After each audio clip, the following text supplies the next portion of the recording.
राणा अमरावतीमधून कमळावर लढणार आहेत। भाजपने नवनीत राणा यांची उमेदवारी जाहीर केलेली आहे आणि त्या 4 एप्रिलला उमेदवारी अर्ज सुद्धा भरणार आहेत। यावेळी उपमुख्यमंत्री देवेंद्र फडणवीस सुद्धा त्यांच्यासोबत उपस्थित असतील। मध्यरात्री भाजप प्रदेशाध्यक्ष चंद्रशेखर बावनकुळे यांच्या उपस्थितीमध्ये नवनीत राणा यांनी भाजपमध्ये प्रवेश केला। हनुमानाची मूर्ती देत त्यांचा पक्ष प्रवेश करण्यात आला। माजी मुख्यमंत्री उद्धव ठाकरे यांच्या घराबाहेर हनुमान चालीसा पठण केल्यामुळे त्यांना 14 दिवस तुरुंगामध्ये राहावं लागलं होतं। अमरावतीमध्ये हनुमान गढीवर 111 फूट उंच हनुमानाची मूर्ती उभारणार असल्याचं त्यांनी सांगितलं।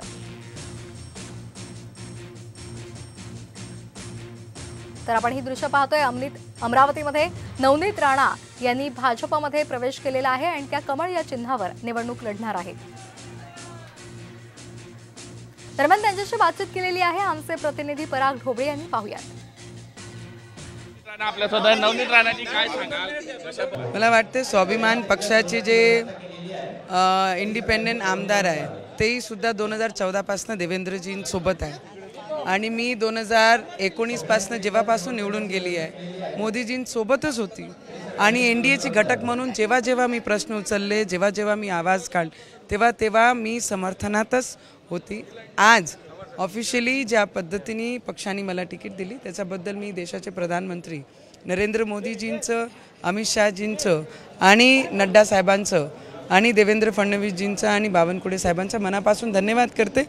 मातीची जाण काय असते या देशाचे प्रधानमंत्रींनी आम्हाला तिकीट देऊन हे दाखवून दिलं आहे की जो मातीत राहून लोकांची गरजा पूर्ण करन, लोकांसाठी कष्ट करन, काम करन, त्यांच्या पाठीशी या देशाचे प्रधानमंत्री आणि भाजप राहील। मला वाटते जे मोदीजींचे विचाराला मानतात त्यांना मी नेहमी विनंतीच करणार आहे आणि मी सगळेच ज्युनियर आहे माझ्या क्षेत्रामध्ये आणि नवीन एक खासदार होती 5 वर्ष पूर्ण केले दुसरे टर्ममध्ये आहे। माझ्यापेक्षा सगळे सीनियर लोक माझे अमरावतीमध्ये आहे।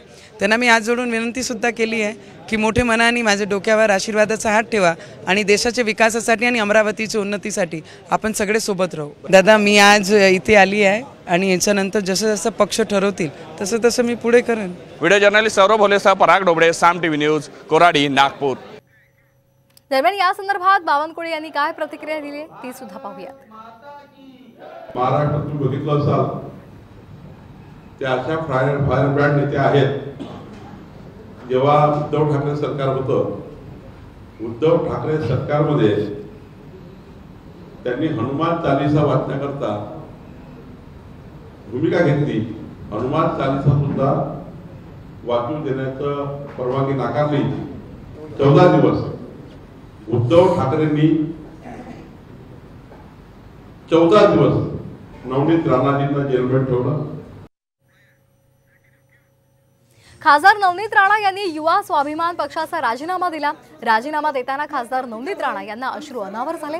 नवनीत राणा युवा स्वाभिमान पक्षाच्या कार्याध्यक्ष होत्या आणि त्यांनी पक्षातल्या सर्वच पदांचा आता राजीनामा दिला आणि भाजपमध्ये प्रवेश केलाय।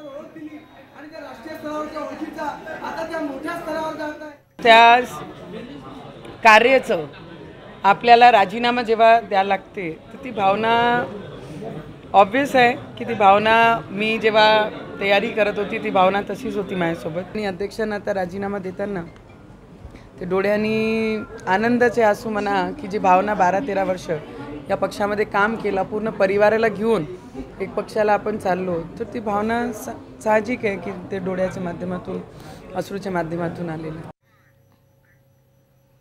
दरम्यान भाजपने राणांना उमेदवारी दिली असली तरी बच्चू कडू आणि शिवसेनेचे आनंदराव अडसूळ यांनी बंडाचा इशारा दिलाय। नवनीत राणांचा प्रचार करणार नाही, त्यांना विरोध कायम राहील अशी भूमिका बच्चू कडू यांनी घेतलेली आहे।